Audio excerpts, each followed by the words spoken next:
आपको पता है कि पृथ्वी का नाम कैसे पड़ा, या इसकी उम्र क्या है, या हम पृथ्वी पर कैसे आए, या इसके छुपे हुए समुद्र के बारे में?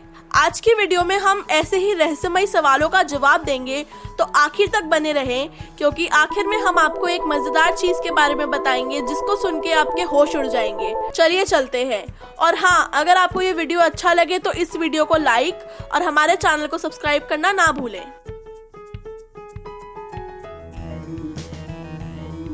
दोस्तों, हम धरती पर रहते तो हैं, मगर हमें इसके बहुत ही उम्दा तथ्यों के बारे में नहीं पता। तो चलिए आज हम इन्हीं तथ्यों के बारे में बात करते हैं। आजकल जो हमारा दिन होता है करीब 24 घंटे का, वो हमेशा से ऐसा नहीं था। करीब 5.5-6 करोड़ साल पहले एक दिन में बस 21 घंटे और 54 मिनट ही होते थे। दरअसल सूरज और धरती के अलावा बाकी ग्रहों की ग्रेविटी यानी कि गुरुत्वाकर्षण की वजह से धरती की स्पीड यानी कि गति पे फर्क पड़ता है और बदलाव आता रहता है। और हर 100 साल में एक दिन में समय 1.7 मिलीसेकंड से कम होता जाता है। धरती में आपदाओं की वजह से भी फर्क पड़ता है। यहाँ तक कि 2011 में जापान में आए भूकंप की वजह से भी एक दिन में समय करीब 1.8 मिलीसेकंड कम हो गया था। और मजे की बात तो ये है कि अभी भी पूरे 24 घंटे का नहीं होता ये दिन। करीब 23 घंटे 56 मिनट और 4 सेकंड लगते हैं अर्थ को एक रोटेशन करने में। क्या आप जानते हैं कि धरती की उम्र क्या है? ये करीब 4.54 बिलियन ईयर्स है, मतलब 454 करोड़ साल। अब आप हैरान होंगे कि आखिर इस उम्र के बारे में हमें पता कैसे चला, क्योंकि उस समय तो कोई इंसान ही नहीं थे। चलिए आज हम आपकी इसी परेशानी का जवाब भी दे देते हैं। दरअसल साइंटिस्ट ने इस एज की कैलकुलेशन एक टेक्निक से करी है जिसको कहते हैं रेडियोमेट्रिक डेटिंग टेक्निक। इस टेक्निक से साइंटिस्ट किसी भी पत्थर या मटेरियल को देखकर उसकी एज बता सकते हैं। यानी कि अब आप शायद समझ ही गए होंगे कि हमें सबसे पुराना जो पत्थर मिला है वो करीब 4.54 बिलियन ईयर्स पुराना है। तो हम इससे यही मानते हैं कि हमारी धरती की उम्र भी 4.54 बिलियन ईयर्स ही है। दोस्तों, अगर हम आपसे पूछें कि धरती की सबसे बड़ी पर्वत श्रृंखला यानी कि माउंटेन रेंज कौन सी है, तो आप में से ज्यादातर लोगों का शायद जवाब होगा एंडीज पर्वत श्रृंखला यानी कि एंडीज माउंटेन रेंज। मगर आपको जानकर हैरानी होगी कि ऐसा नहीं है। जी हाँ, दरअसल दुनिया की सबसे लंबी पर्वत श्रृंखला है मिड ओशन रिज। ये दुनिया में 40,389 मील में फैली हुई है। उसका सिर्फ 10% हमें दिखता है और बाकी 90% पानी के नीचे है। और ये एंडीज पर्वत श्रृंखला से काफी गुना लंबी है। जी हाँ, पृथ्वी पर ऐसे 2 समुद्र हैं जो मिलकर भी नहीं मिलते। ये है अटलांटिक और पैसिफिक ओशन। यहाँ पर ग्लेशियर मेल्ट वाटर यानी कि हिमनद पिघला हुआ पानी पैसिफिक समुद्र का और गल्फ ऑफ अलास्का का पानी मिलता है। ऐसा इसलिए होता है क्योंकि इनके वाटर डेंसिटी यानी कि घनत्व, तापमान और नमक की मात्रा अलग अलग है, इसलिए इनका मिलना मुश्किल हो जाता है। इसलिए ये इतने पास होकर भी अलग अलग दिख जाते हैं। एक काफी साफ और हल्का नीला दिखता है, वहीं दूसरा थोड़ा गहरा नीला दिखता है। पृथ्वी एक ऐसा ग्रह है जिसका नाम किसी भगवान के नाम पर नहीं रखा गया, नहीं तो बाकी सभी 7 ग्रह ग्रीक या रोमन भगवानों के नाम से लिए गए हैं।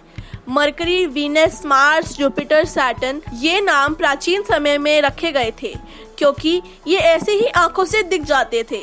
और जब यूरेनस और नेपच्यून ढूंढे गए तो उनके भी नाम रोमन तरीके से ही रखे गए। लेकिन बस पृथ्वी का नाम सॉइल यानी कि जमीन और धरती की तुलना में रखा गया है। पृथ्वी एक ऐसा ग्रह है जिसका तापमान इतना है कि इंसान और बाकी जीव जंतु रह सकते हैं। और इसका एवरेज टेम्परेचर यानी कि औसत तापमान 2017 के अनुसार 58 डिग्री फ़ारेनहाइट यानी कि 15.5 डिग्री सेल्सियस था। मगर ऐसी बहुत जगहें हैं पृथ्वी पर जहां का तापमान नॉर्मल से अलग है। जैसे कि 10 जुलाई 1913 को डेथ वैली यूएस में आज तक का सबसे ज्यादा तापमान देखा गया है, जो कि 56.7 डिग्री सेल्सियस था। और अगर हम सबसे कम की बात करें तो वो -89.2 डिग्री सेल्सियस, जो कि वोस्टॉक स्टेशन रशिया में 21 जुलाई 1983 में देखा गया था। क्या आपको भी लगता है कि पूरी धरती का ग्रेविटी यानी कि गुरुत्वाकर्षण एक समान है? मगर ऐसा नहीं है।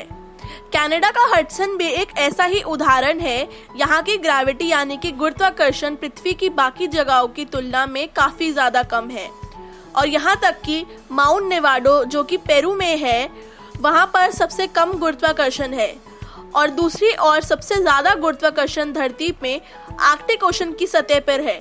सन 2009 में अंतरिक्ष यानी कि स्पेस में भेजी गई एक सैटेलाइट से अलग अलग जगहों का गुरुत्वाकर्षण नापा गया और तभी हमें कनाडा के हडसन बे के गुरुत्वाकर्षण के बारे में पता लगा।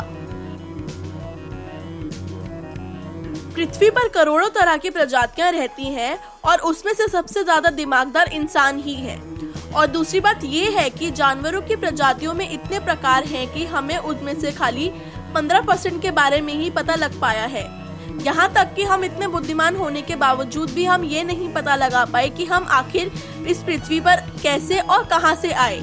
वैज्ञानिकों का कहना है कि पृथ्वी के सभी जीव और जंतु उन मॉलिक्यूल्स के बने हैं जो कि धरती पर उस समय मौजूद थे। ये मॉलिक्यूल्स अपने आप को दोहरा सकते थे, लेकिन हम अभी भी ये नहीं पता लगा पाए हैं कि मॉलिक्यूल्स पृथ्वी पर बने या कहीं बाहरी दुनिया से आए हैं। ज्यादातर वैज्ञानिकों का ये मानना है कि पृथ्वी के निर्माण के साथ ही आए, मगर अभी भी ये बात आधी रहस्यमयी ही है। माउंट एवरेस्ट को हम दुनिया का सबसे ऊंचा पहाड़ मानते हैं क्योंकि पहाड़ों की ऊंचाई समुद्र के स्थल से नापी जाती है। मगर अगर आप पृथ्वी के गर्भ से ऊंचाई नापेंगे तो एक पहाड़ है माउंट चिम्बोराजो जो कि सबसे ऊंचा पहाड़ मिलेगा। अब हम आपको उस चीज के बारे में बताने जा रहे हैं जिसका आपको बेसब्री से इंतजार था, जो कि है छिपा हुआ समुंदर। आपने सही सुना दोस्तों, साइंटिस्ट ने जमीन के सतह के करीब 660 किलोमीटर नीचे एक छिपा हुआ समुंदर होने की बात करी है, जो कि एक मिनरल रिंगोडाइट की वजह से नीचे बंद है।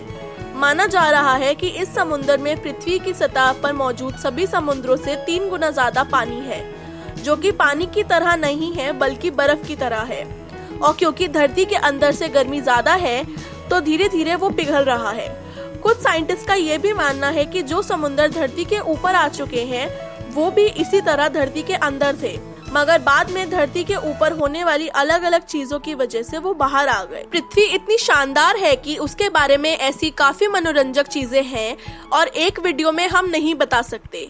तो अगर आपको ये वीडियो अच्छा लगा हो तो इस वीडियो को लाइक कर दे ताकि हमें पता लग जाए कि आपको ये अच्छा लगा है और हम आपके लिए ऐसी मनोरंजक चीजें और वीडियोस लाते रहें।